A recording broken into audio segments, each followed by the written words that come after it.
Hello everyone, my name is David Varsimashvili.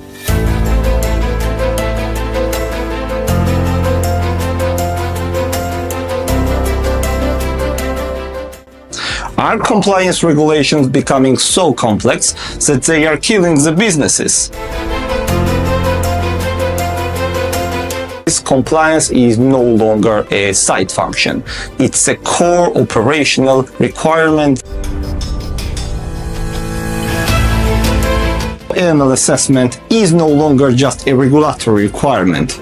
It's a fundamental necessity to safeguard organizations from financial, legal, and reputational risks. Do sanctions work or not? The answer is both yes and no.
Hello and welcome everyone to the Soltesz Institute webinar series, where we are fighting for an ethical and transparent payment and banking industry. We believe that everybody should have the relevant knowledge to make the decisions which affects their funds, understand how the money is being kept by who, and how money moves internationally, as well as how banks think. So we bring you industry experts from all over the world to digest in a little bit more about certain topics and areas.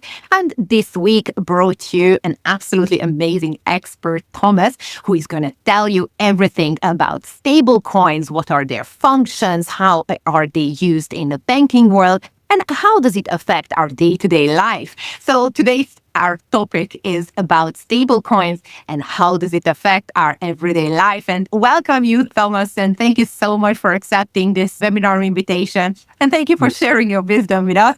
Please tell us a bit more about yourself and how did you become a stablecoin expert? What exactly that you do and what are you going to explain us today? Good afternoon, Victoria, and thank you for having me. So I'm working in a consortium of blockchain companies called Terranode. It's a consortium of more than 15 companies, and I'm in charge of the fintech department. So within the fintech department, we have 4 companies active in different fields related to finance. And one of the fields is the stablecoin field. What brought me to the stablecoin area is that if we go back to the original vision of the blockchain technology, it was to bring digital cash system to life. And along the way and along the years, we had different forms of money, and stablecoins are currently very, very trendy. And the reason behind that is that stablecoins are generally issued by private companies, and the private sectors has to be innovative, especially in the technological side. So that's why stablecoin came like an evidence in the overall payment system because of the innovative capabilities of the private sector. Right. And I think even though that people think that, stable coins, what's so difficult about it? It's 1-to-1 to dollar, 1-to-1 to euro or any other currency. It's just crypto. There are so many other layers that we are going to get into today. So I'm really, really excited to have an amazing expert like yourself to give us a bit more understanding about how stable coins are being used. Obviously, what was the history? How did we end up here where we are today when we are talking about fintechs and the usage of the stablecoin? So I think it's going to be a very, very exciting couple of minutes that we will spend together. As usual, we collected some questions from the audience before, so we are going through those questions and picking your brain about all of those important information. But if anyone would like to ask any further questions, I would like to encourage that please do so through the live airing of this webinar, or even after. Just send us your comments, your questions, and even after this webinar, we are very happy to reply to those, of course, because we want everybody to be adequately educated about the subject. So let's see the first question, which is immediately starting with, what do we have as so many digital currencies? And all of these digital currencies, is it not just the same thing? Crypto is a crypto. So tell us a bit more about why we have so many, what are those so many currencies, and how are they different from each other? Yeah, so that's a very good question. So I think we need also to acknowledge that this technology is quite new. It was invented in 2008 with the publication of the Bitcoin white paper. If we go back to the history of different technology, internet, for instance, had been invented in 1980 and has been adopted in 2015. So we had to wait 20 or 30 years for this technology to be adopted. So 15 years is not a lot. So that's also the reason why at the beginning of the technology, a lot of experimentation and explorations occurred, and especially on the field of digital currencies. So to answer the question, we need to go back to the definition of what is a currency and what is money. There are three main characteristics of money, especially in the economical field. It's a mean of exchange, store of value, and accounting system. And in order for a money to be defined as a money, we need to have fulfilled these three criteria. So that's why when we mention cryptocurrencies like Bitcoin, ETH, and the lot of the well-known cryptocurrencies, there will never be an accounting system, in a sense that governments will never allow financial statements of companies to be expressed in cryptocurrencies. It will always be a government issue or central bank issue currency acting as an accounting system. So in its pure definition, a cryptocurrency is not a currency. So that's the initial objective of a cryptocurrency was just to be able to pay the transaction fees or the gas, if you take the example of Ethereum. The thing that's because Bitcoin Core followed a digital gold strategy, so they position Bitcoin as a store of value and really to be a digital gold. A lot of people thought that the cryptocurrencies, they would also be in the store of value, which is the case for Bitcoin, but none of them will be an accounting system. Accounting system, there are other forms of digital currencies for that. The first one is CBDC. The second one is stablecoin. We can also argue that commercial bank deposit token might also be a form of digital currencies. But basically, it will always be denominated into government-issued currencies such as euro, dollar, and so on, using as an underlying technology the blockchain technology, and depending on the protocol. So we have different forms of money because the blockchain sector has been exploring for the last 15 years and went to at this exact moment where now we, because of the regulation, we acknowledge that the forms of digital currencies should be aligned with the different regulatory frameworks, and stablecoin, CBDC, and commercial bank deposit token will be digital currencies because they will fulfill the three criteria: store value, mean of exchange, and accounting system. The cryptocurrencies will not be digital currencies in the sense that there will never be an accounting system. It doesn't mean that they are not useful, because they are very useful for companies to be able to access a blockchain network and to use it by paying the transaction fees to miners or validators. But in a pure sense, in an economical sense, cryptocurrencies are not purely a digital form of currencies. So if I understand it correctly, let's say that there is another value expression in the world and people are still trading with it. Let's say it's gold, for example. So if I have some gold and I'm giving it to my friend in return for some products or services, my friend cannot really declare the value in gold in the financial statement. So my friend needs to submit this to the tax office, pay the relevant taxes, make sure that, the government is understanding that he's earning gold, but only in the value of the currency of his reporting system, right? So I suspect that the same happens in the cryptocurrency as well. So in this way, there are still currencies where you can actually do the submission and it's used as a basis for the tax reporting. And then there is another category, which could be a gold or, a loaf of bread or anything that you use it as exchange to other values, including the cryptocurrencies as well. Do I get it right? Yeah. You totally got it right. Indeed, you can report the value of your cryptocurrencies because cryptocurrencies are also a store of value. So if we take and Bitcoin Core is the perfect example, right? They position the strategy of Bitcoin as being a digital gold, so as primary criteria, the store of value. If you have some Bitcoin in your treasury, you can report the value of your overall Bitcoin as an asset in your financial statements, which is totally fine. But the financial statements themselves, they will be always expressed in dollar, euro, or Swiss franc, depending on the jurisdiction that you are in. Governments will never let privately issue digital money or digital currencies, and Libra and Diem is a good example of that, right? Because this was a kind of stablecoin project with a basket of underlying assets issued and managed by private companies. But the reality is that the governments and central bank will never let such a project happen because they don't want to lose the power and the monetary policy system that the different CBDC, for instance, play a crucial role in. Right.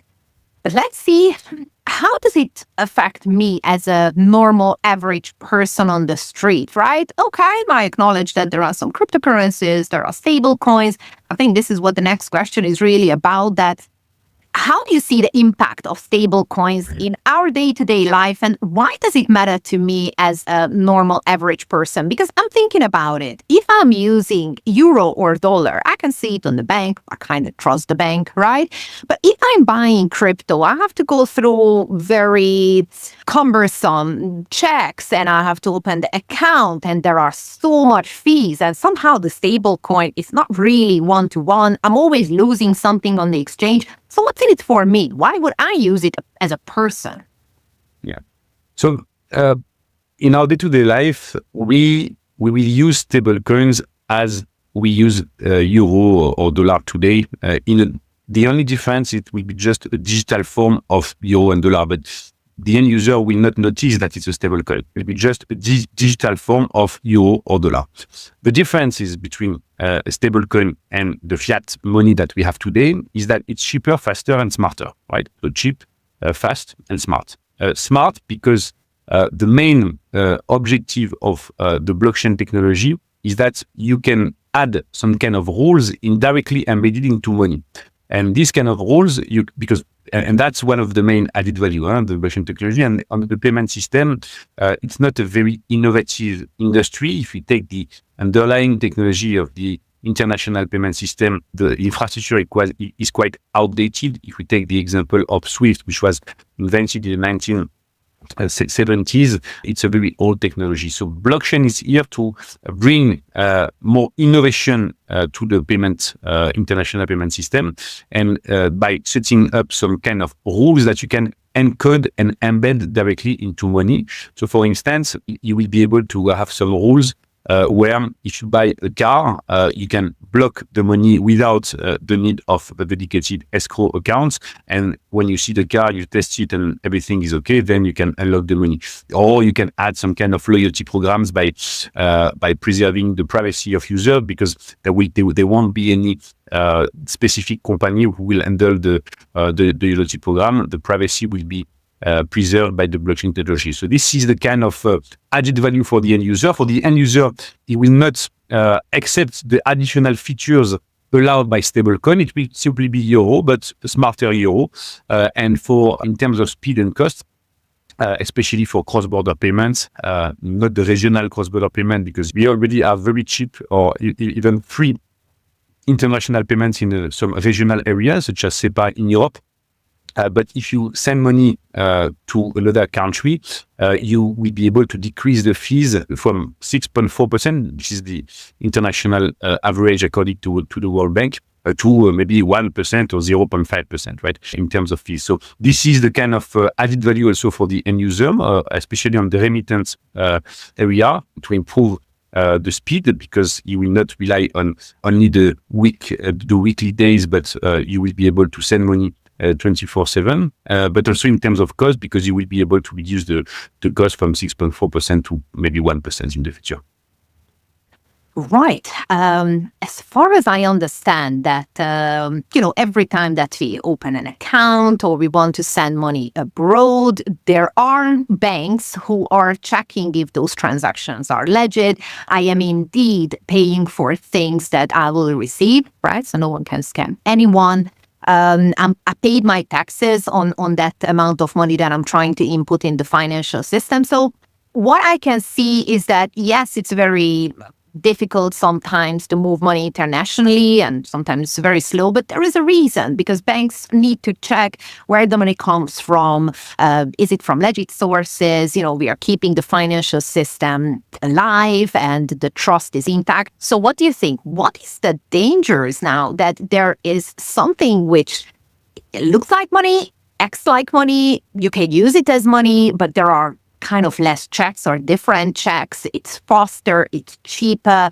Is it not a massive threat to the existing financial system? And if it is, how comes that we are using it? And where is this, common denominator area when you see that, yes, we can take advantage of all of these added values of the stablecoin, but we still need to enforce all of those rules which are in place today in order to maintain a healthy society, and in order to make sure that, no one is creating their way out of the system and, just send something in stablecoin, which is outside of the financial system. No one sees it, so I don't have to declare it. How do you see that? What are the dangers of using these stablecoins or any other forms of assets which are outside of the current financial system?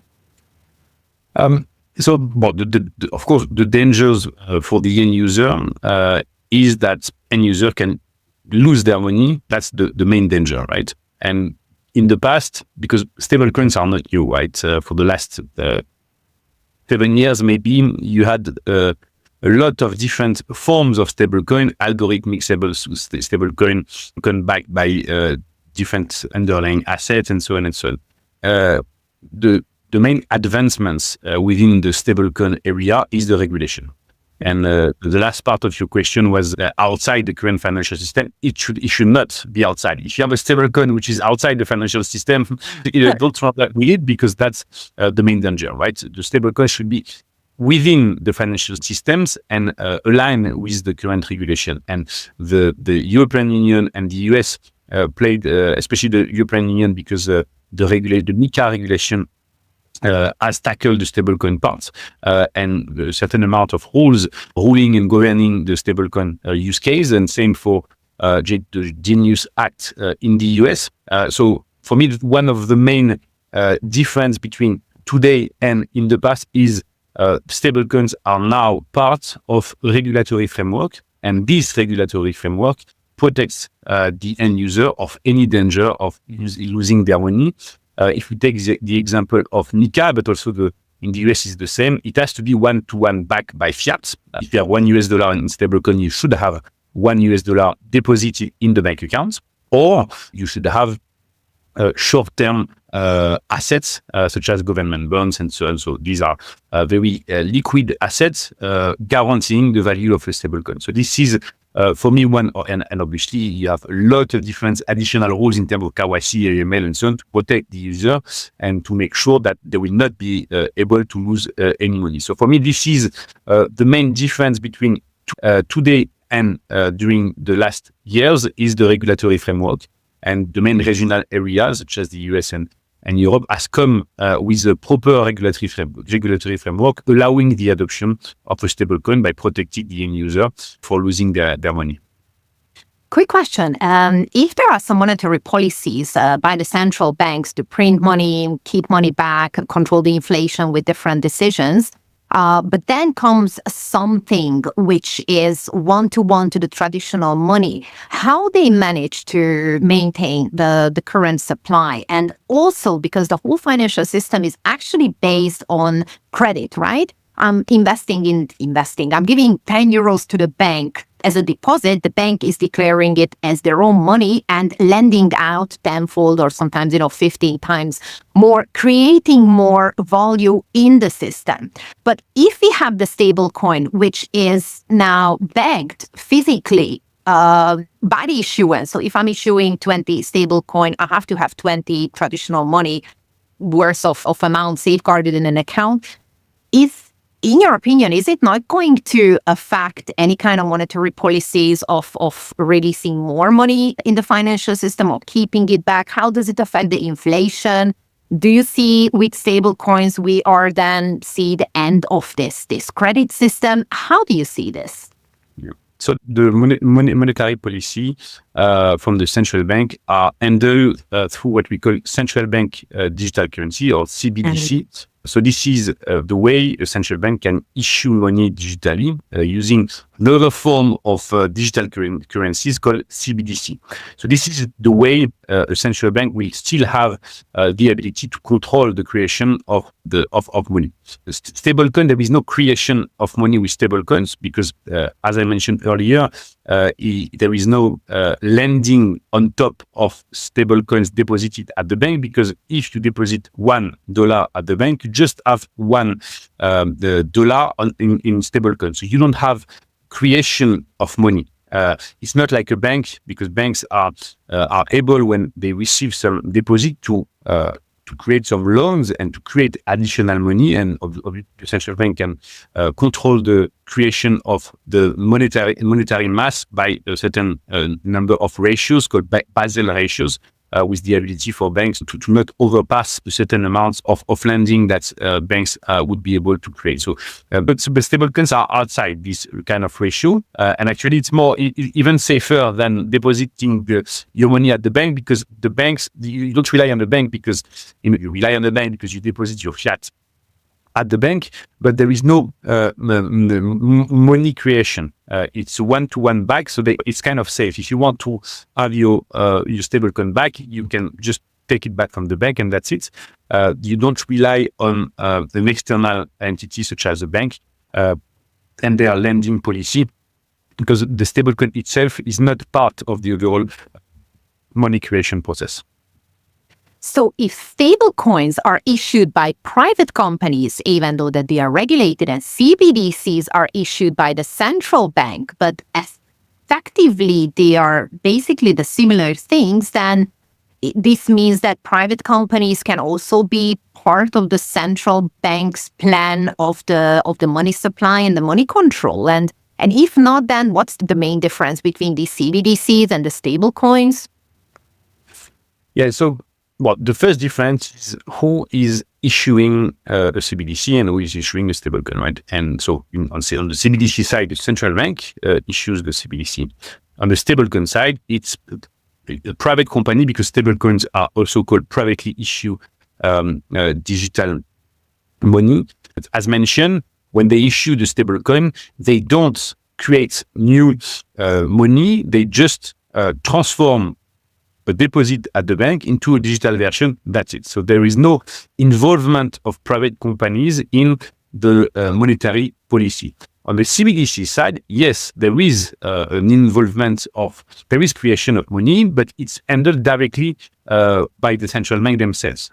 Private companies are not involved in the creation of a CBDC.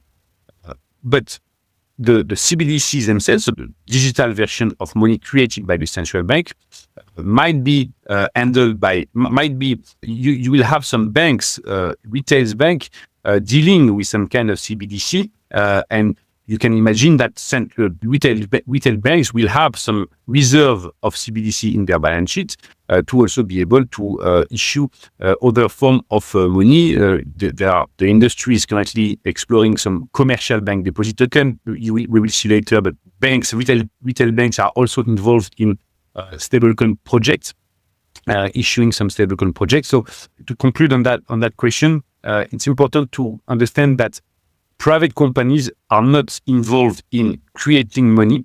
It's just transforming the fiat money deposited at the bank into a digital version of this fiat money. That's it. And central bank will still have the control of the money creation, because by issuing what we call CBDC, central bank digital currency, they are able to control and to act on the monetary policy. Have we seen this before with the e-money institutions? Because the e-money technically is electronic money, right? So if there is an e-money institution who is getting the deposit from the client, keeping it in a safeguarded account, issuing electronic money, which is basically one-to-one to the deposit, in this way they are not creating new money, so that's why they are not a bank, but they are issuing electronic money. So is it the same with the stablecoin? It's just called differently because they are running on different systems? Yeah, exactly. It's a good summary. But actually, that's because sometimes in industry, we use new terms and nobody understands these new terms. And I don't think it's pretty good in terms of adoption, but it's exactly what you just said, right? Stablecoins are just a new iteration with additional capabilities such as speed, cost, and additional features, right? This is what stablecoin is about. There is nothing new. I mean, the only thing really new with stablecoins is are the additional capabilities allowed by the blockchain, the use of the blockchain technology. That's it. But the rest, the creation, the money system, and the regulation aligned with this use case is not new. The stablecoin at the end are just a digital version of money with additional capabilities, and that's it. Yeah. All right. So if it's so good, and you mentioned it's cheaper and it's safer and it's easier, why is it not everywhere, right? I mean, yes, I can see that it's coming up, but still average people might not know about it. Not every financial institution is using it. So what are the main challenges of the adoption of these stable coins? Why are we not all using it and, just ditch all the electronic money completely and focus on nothing as the stable coin? Yeah, I think we kind of answered this question a little bit earlier. For me, the main challenge in terms of adoption is trust. Trust by the end users. And in order to have trust, you need to have a form of money within and inside the existing financial system. If you have money outside the financial system, you cannot have trust. And that's also the reason why, digital currencies or using blockchain technology have not been adopted yet, is that you had cryptocurrencies which were completely outside the financial system.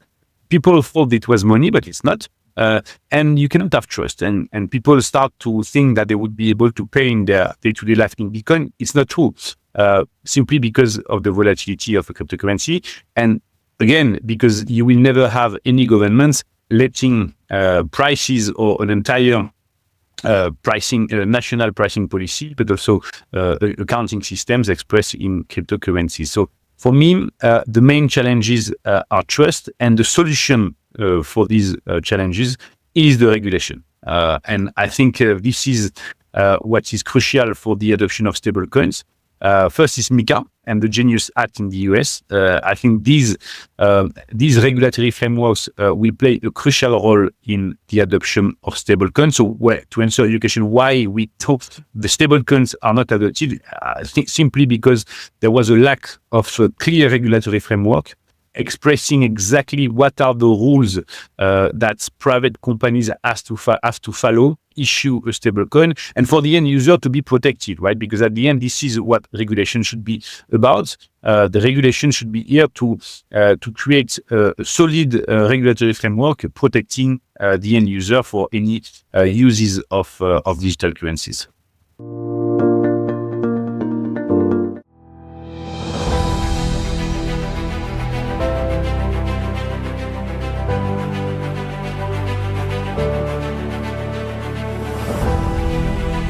Hello everyone, my name is Viktoria Soltesz and I'm the founder of the Soltesz Institute. Startups fail. And if they fail, most probably they are failing because they don't have the thought out and proper channels for payments and banking. Hello everyone, my name is David Vartimashvili. Compliance is no longer a side function. It's a core operational requirement. Hey, welcome everybody. I'm Marcia Klinget-Smith. Instant payments is transforming the way money moves all across the globe, across all the different industries.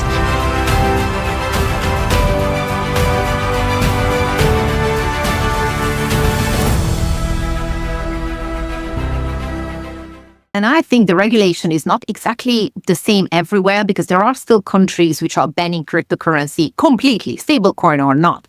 But there are certain countries where, Europe, we have MiCA, which is really regulating it to the core. But then in the US, we've got different regulation, which is different than MiCA. So maybe that could be a bit of confusing, of course, to the end user, for sure, but also for financial institutions that, okay, today I'm allowed to do that, but tomorrow I might not be allowed to do that. So maybe that could hinder mass adoption, that there is this big question mark, big regulatory changes all the time. What do you think about it? Will we see any regulatory harmony anytime soon? Or because it's new, because not that many people know about it, it's still going to be completely segregated of how countries are dealing with that on an individual level?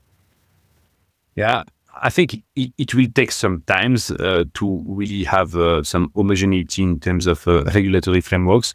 The reality is that MiCA acts as a de facto foundational layer, and we see it in different other jurisdictions. They take into account a large majority of the MiCA regulatory framework. Doesn't mean that they are not obliged to and they don't have to. MiCA is currently acting as like a kind of reference for different jurisdictions. So you will have, I guess, some differences between the different regulatory frameworks, which is a reality. Obviously, so it means that for private companies it will be more complicated to really go international, even if I guess that if you have a license in Europe, for instance, and you comply to one of the most rigorous regulatory framework, then if you go to another jurisdiction, because first the other jurisdiction takes into account some of the MiCA principles, it will be quick for you to have a license in another country as well. So for private company, yes, there might be some, and especially at the beginning, right? Because at the beginning, different jurisdictions create their own regulatory framework. But along the way, first, at the end, it's not rocket science, right? But basically, what MiCA and also the Genius Act do is that for some of the use case, they just refer to the previous regulations, such as MiFID. So at the end, the blockchain technology is just an evolution of existing use cases. And as evolution of existing use cases, sometimes you don't have to invent the wheel. So sometimes some of the use cases are already covered by previous regulation, which is fine. Some of the use cases are new, and for the new use cases, the regulators, they don't want to create a very complicated framework. They want to make sure that the framework is good enough for the underlying technology, and that's why at some point we're going to have some kind of alignments between the regulatory frameworks of the different jurisdictions. Yeah, and until then, we've got a massive opportunity for regulatory arbitrage, right? It's here, it's allowed, it's there, no. So, cross-border transactions, it gets really, really complicated. What do you think? What kind of role education plays in this? Whose responsibility to educate not only the market, but the end users as well, the financial institutions? Or the market thinks that, all right, I'm regulating what I need to, and the guys will figure it all out. Because to be honest with you, I'm myself a payment and banking expert, but there are so many layers of even today's conversation, which is quite eye-opening for me. So who should take responsibility over the education, which then results in mass adoption? And who should actually educate everyone about the benefits and the complexities of this issue? Yeah, so I would say that whoever benefits for the adoption of the technology, right? So my view is that private companies should also play a role in educating the end user, because they will benefit from the output of this education. So on our side, we are involved in a lot of educational programs. It might be in universities, but also in professional organizations, to educate the end user, educate also the regulator. And the different regulators around the world are very keen to organize some working groups, so educational sessions to make sure that both private and public sectors are aligned, because that's also what innovation is about, is that we are building along the way, and we are building and we have to educate at the same time, right? This is unfortunately for the first movers, that's the role that first movers have to play, because we have to do two different things, and it requires a lot of work, but that's also part of the job, right? If you want a new technology to get adopted, you also need to invest part of your time in educational objectives. Well, that's so true. And at the end of the day, businesses have the responsibility as well, because if someone is handling your funds, then you should figure out that how is that money being handled? How is it being stored? And what are the new applications of this innovation and all that new fintech industry? So yeah, I think that's why it's important that we are talking about these things, and opening up the platform and opportunity for people to ask the questions and educate themselves about it, because the innovation is already here. If you snooze, you lose. You don't know how to apply that to your own company. You will be the one who is missing out, and everybody should be at the forefront of the technological innovations and adopt as much as they can, right? Because it's there, either you pay attention to it or not. So yeah, I think that's why we are doing all of these webinars to raise awareness and put the attention where it really should be, around how money moves and obviously what are the latest innovations. Let's see again a bit more on what's the future. Are there any alternatives to stable coins which we can expect in the future, or it's enough innovation? What do you think? What are we going to see with the quantum computing, if it's coming? What do we see about AI? Do they even affect anything around stable coins? What's happening with the crypto market as a whole? Is blockchain still a thing, or there is a new platform, new innovation coming out? So is there going to be any alternative to stable coins, or this is what we have, good enough? Obviously, CBDCs are creeping in, but that's what we see on the market as far as we know so far.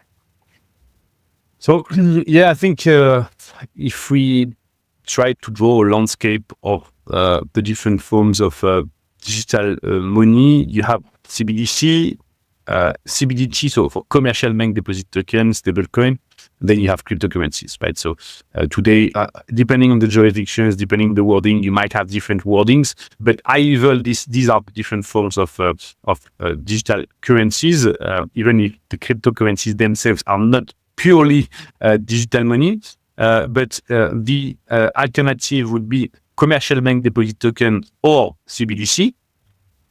When I say alternative, I consider an alternative when the digital currencies fulfill the three criteria of definition of the economical definition of money, which is store of value, mean of exchange, and a counting system. If a digital currency doesn't fit and is not aligned with these criteria, I don't consider it as pure alternatives, simply because you might be able to store value, Bitcoin Core, for instance. You might be able to exchange like any form of cryptocurrencies, but you will not be able to express the financial statements of your company in this form of digital currency. So I would say that these are the alternatives: CBDC, CBDT, stablecoin as pure digital currencies, and then obviously you will still have cryptocurrencies. But cryptocurrencies, I think we also need to go back on why the cryptocurrencies exist, and the reason why a cryptocurrency exists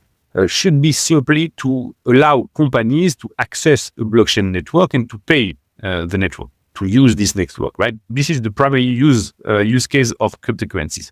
Again, the problem is that because the Bitcoin Core team has decided to change the strategy of Bitcoin and become a store of value, and following the strategy of digital gold, a lot of people thought that the entire cryptocurrency landscape should be considered as a store of value and as the speculative investment, but that was not the initial vision.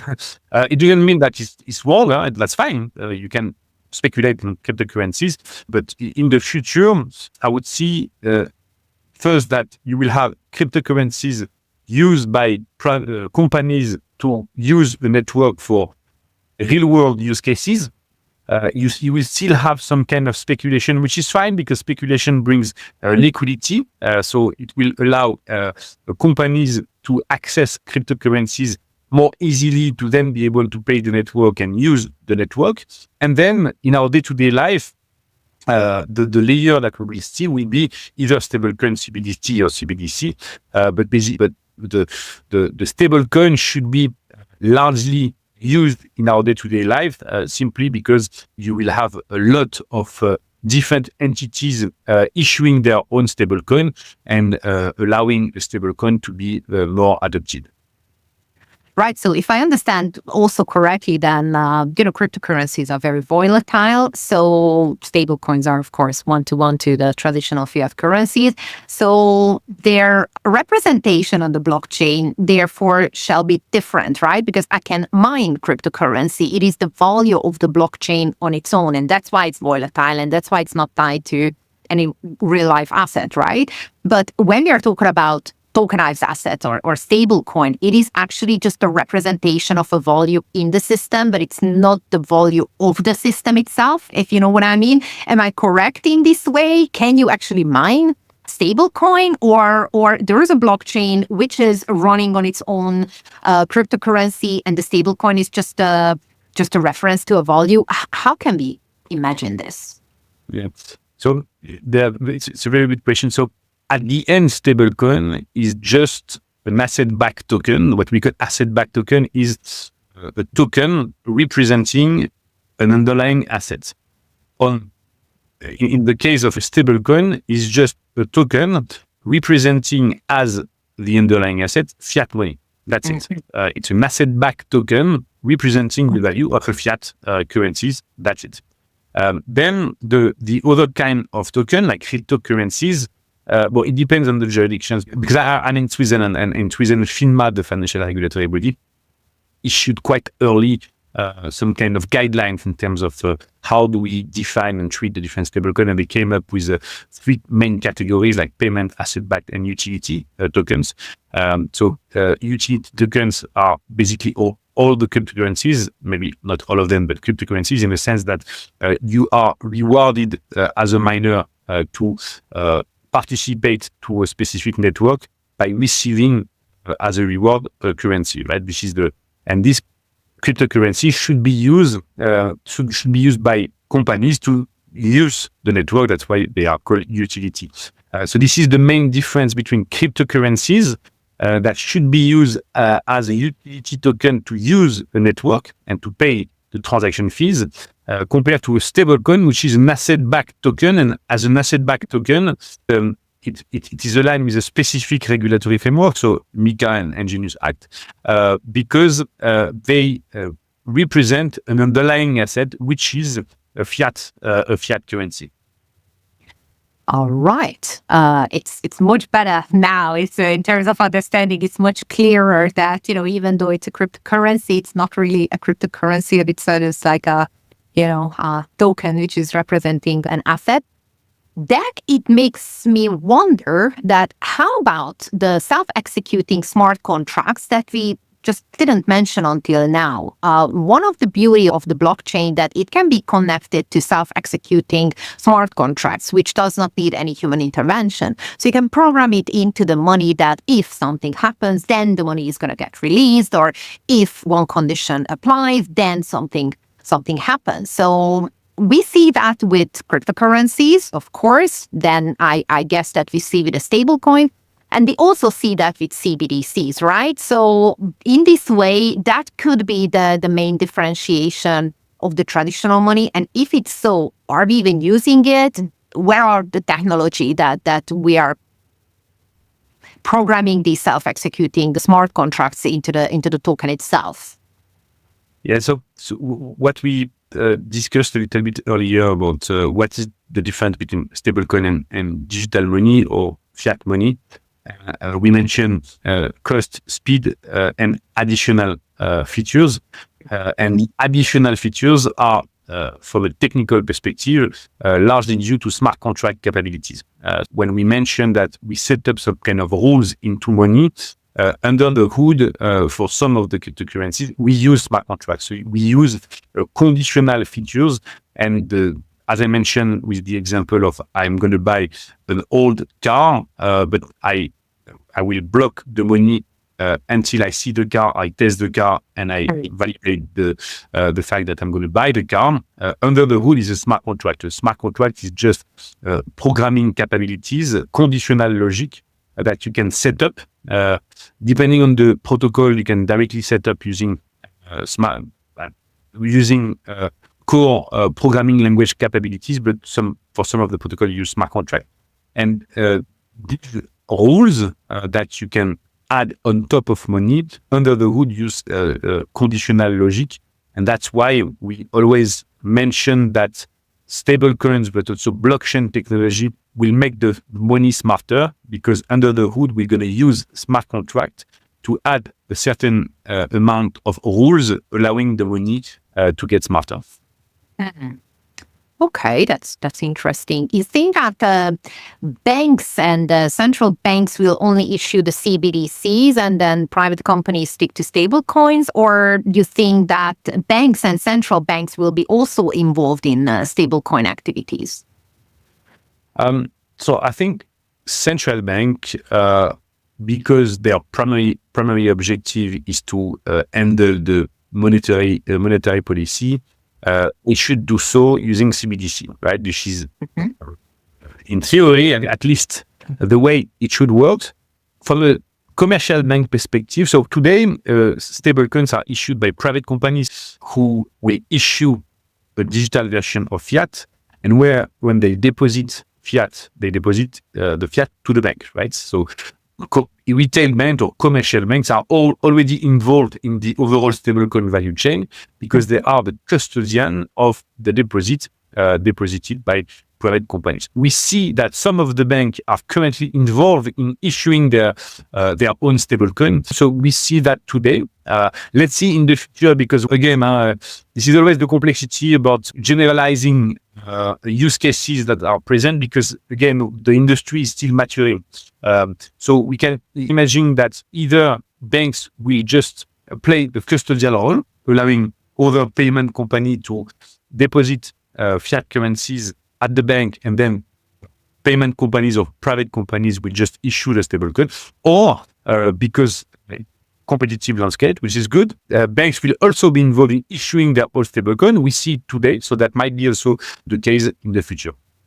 And why do you think stablecoins are a thing now? It looks like that even a year ago, okay, we acknowledge that there are stablecoins, fine, but somehow today it looks like that every financial institution is focused, and the main thing on the roadmap is applying stablecoin backed operations, stablecoin enabled international transactions. Why now? And why not a year ago? What happened? Is it the regulation which gave opportunity to these companies? Is the mass adoption reached a point when financial institutions realized that, oh, actually it's a good thing?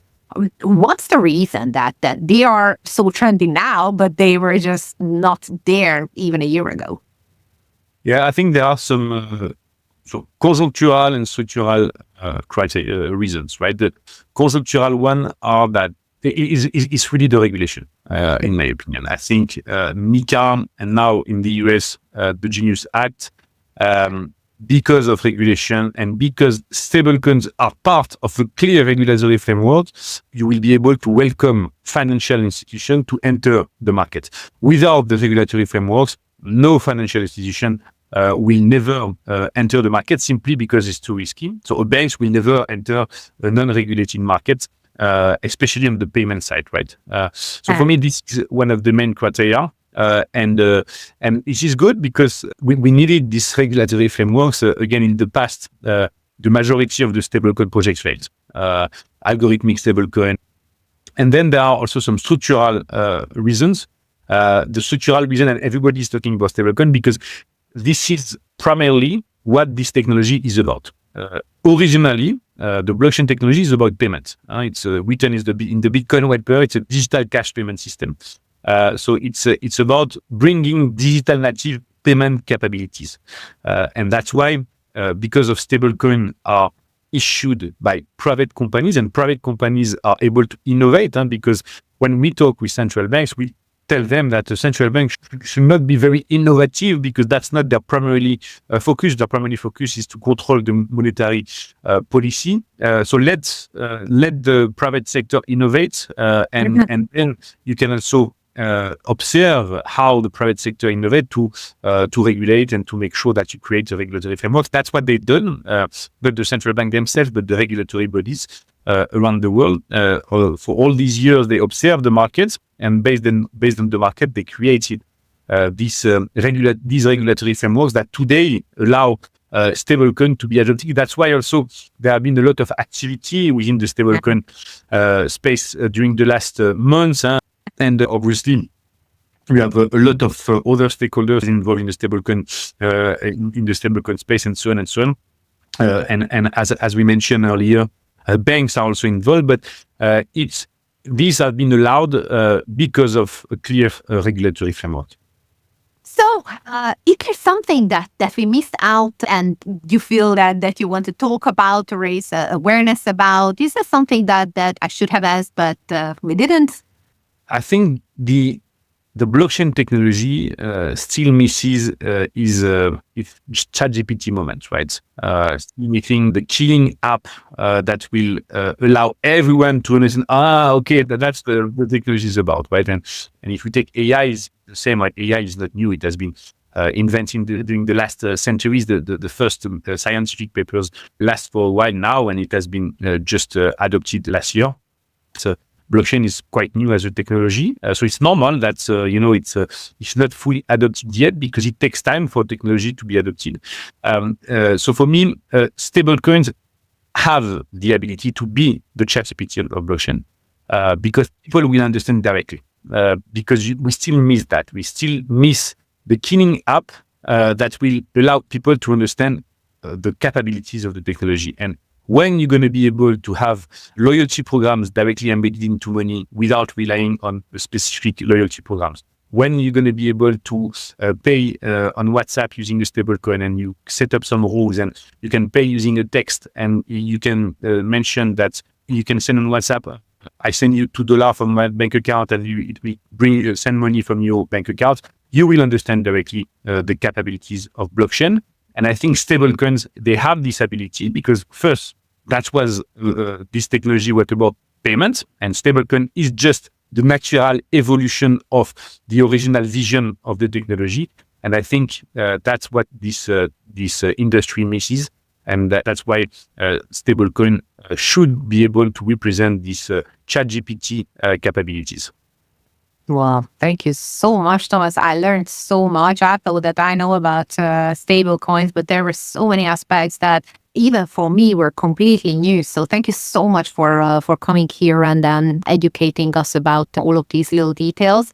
As I said at the beginning, I would like to encourage everyone that please share your comments, experience, questions, anything that you think that could add further to the conversation, because that's the whole point, to talk about the different areas, to encourage innovations, to clear out all of those blurry parts which are not really clear. There's no question which is stupid. That means that, we need to talk about certain parts more. So please, everyone, just reach out to us here at the Soltesz Institute or to Thomas. You can see the email address on the screen. If you have any further questions, I'm sure that we are very happy to reply to any of those comments and questions.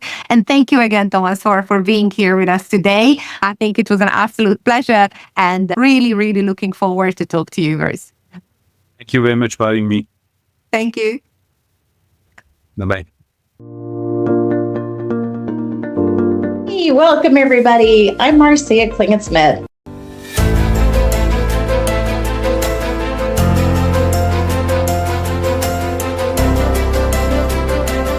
Instant payments is transforming the way money moves all across the globe, across all the different industries. A recent study showed that 42% of instant payment transactions actually happen on the evenings and weekends.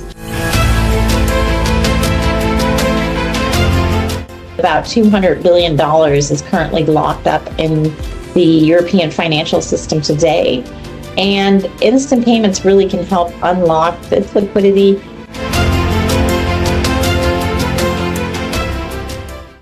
The future of finance is instant, and those who adapt will thrive.